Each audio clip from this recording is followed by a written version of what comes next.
Clifton Powell was never the name in lights, but he was the face you never forgot. You saw him in Ray, in Friday, in Dead Presidents, Rush Hour, Next Friday, and over 100 other titles. He could be a gangster, a father, a preacher, or a crook, sometimes all in one movie. His delivery was sharp, his stare intimidating, and his emotional range limitless. Powell was one of Hollywood's go-to character actors, and for decades, he built a career most actors would kill for. But behind the scenes, his story was a hell of a lot messier. See, Clifton's journey didn't start in Beverly Hills. It started in the tough streets of Southeast Washington, D.C. He lost his mother when he was just 4 years old. His father, a man battling alcoholism who couldn't offer the safety or structure a kid needs. That kind of start doesn't just disappear when you make it. It stays with you, it shapes you.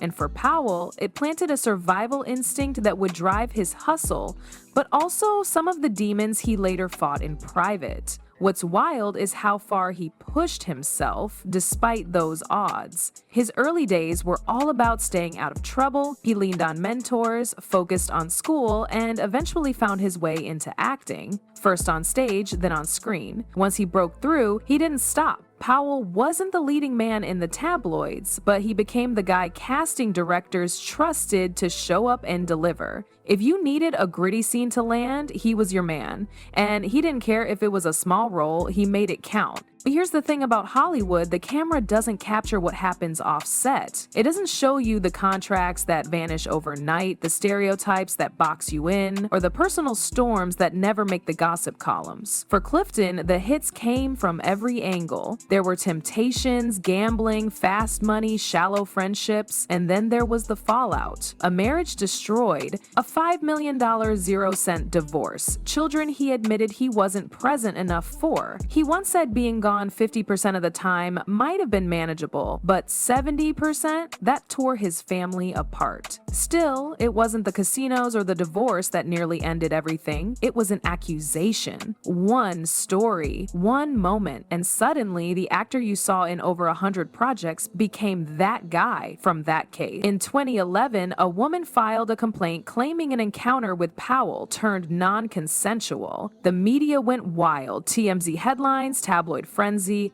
Powell denied everything from day one, but that didn't matter. In Hollywood, perception is reality. Even though the criminal case was dropped due to lack of evidence, the civil case dragged on for years. And while the courts never convicted him, public opinion did. Producers pulled out, casting calls dried up, appearances disappeared. Powell said one show that planned to feature him for 8 episodes cut him after just 2, not because of performance, just the stigma. And this is where the idea of a final sentence really hits, because Clifton Powell never saw a prison cell, but he was punished, not by a judge, but by an industry that moves fast and forgets even faster. Hollywood didn't wait for facts, it reacted to headlines. His story isn't just about guilt or innocence, it's about how easily a man's career, decades of work can collapse under the weight of an accusation. And how, even when you're cleared, the stain stays, especially when you're a black man in an industry that already treats you like you're disposable. But Clifton's story doesn't end there, because behind that fall, there's a bigger truth, one that exposes the way Hollywood really operates, and why Powell's story is bigger than just one actor. Clifton Powell didn't just face the court of law, he faced something far more ruthless, the court of public perception.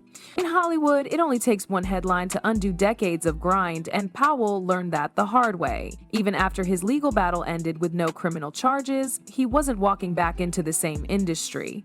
Studios had already made up their minds. Casting directors stopped calling. Networks quietly removed his name from projects.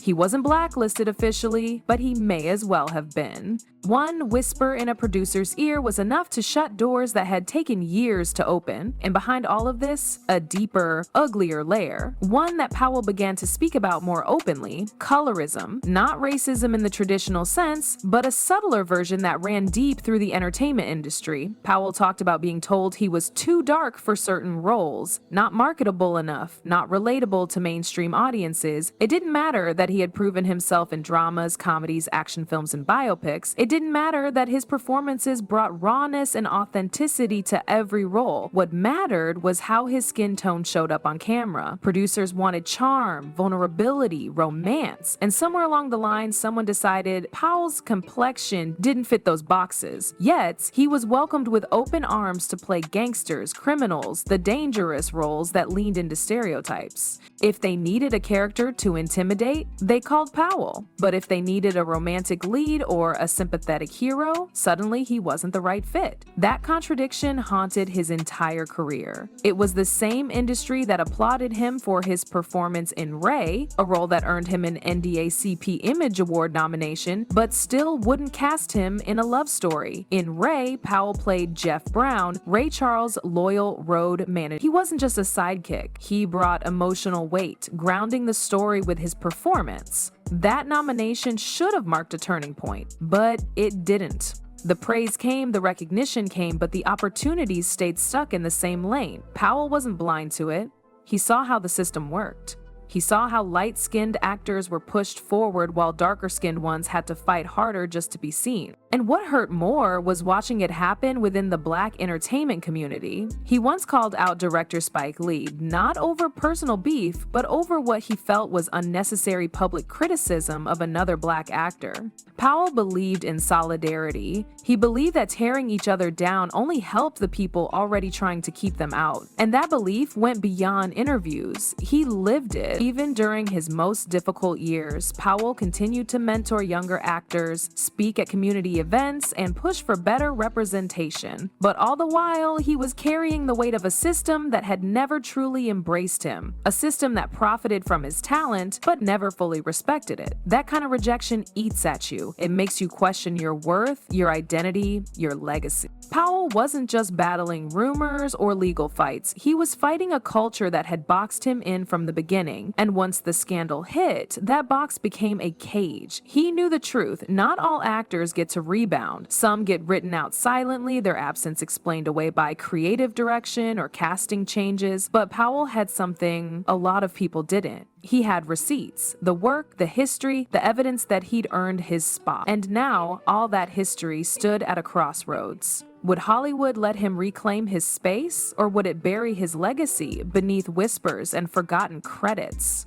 Clifton Powell had every reason to walk away. The betrayals, the cancellations, the silence from people who once called him family in the industry. Those wounds don't heal quickly, but instead of disappearing, he stayed visible. Not in the flashy, red carpet kind of way, but in the way that matters more, by showing up for his kids, for his community, and slowly for himself. It wasn't about fame anymore, it was about peace. He started rebuilding not just his finances, but his sense of identity outside the roles Hollywood gave him. The truth is, he had spent so long being that guy in films that people forgot there was a real man underneath. A man who'd grown up in chaos, who fought to avoid the same fate that swallowed so many of his friends. A man who took every job not just to rise, but to survive. And once the spotlight dimmed, he had to face what was left. For Powell, that meant confronting his own mistakes, something most celebrities never do. He admitted to gambling losses, to choosing work over family, to letting ego creep in when he should have been grounded. It was raw, uncomfortable, and brutally honest, but it was real. He talked about fake friends, the ones who only came around when the money was flowing, the ones who disappeared when his name hit the headlines for the wrong reasons, and he spoke about the loneliness that fame often hides. How he could be on the set of $1 million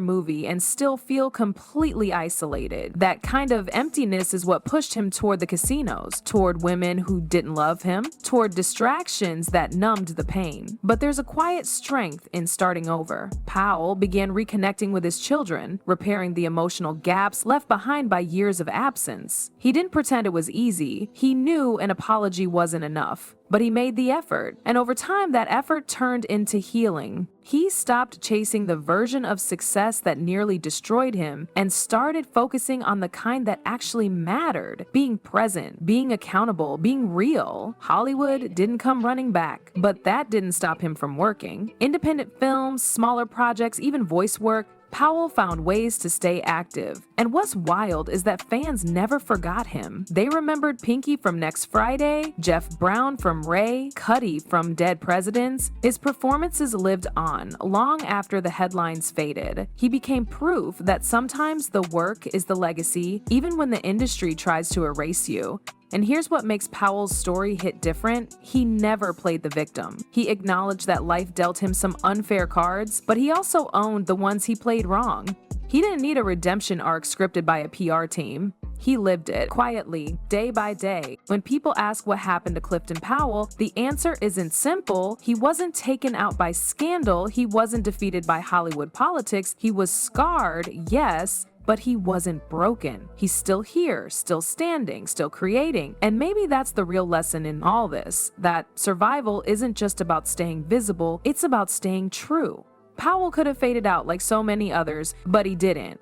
Because the truth about Clifton Powell isn't in the courtroom, it's not in the tabloids. It's in the grit, the grind, and the grace of a man who refused to let Hollywood write his final chapter. He took the pen back, and he's still writing.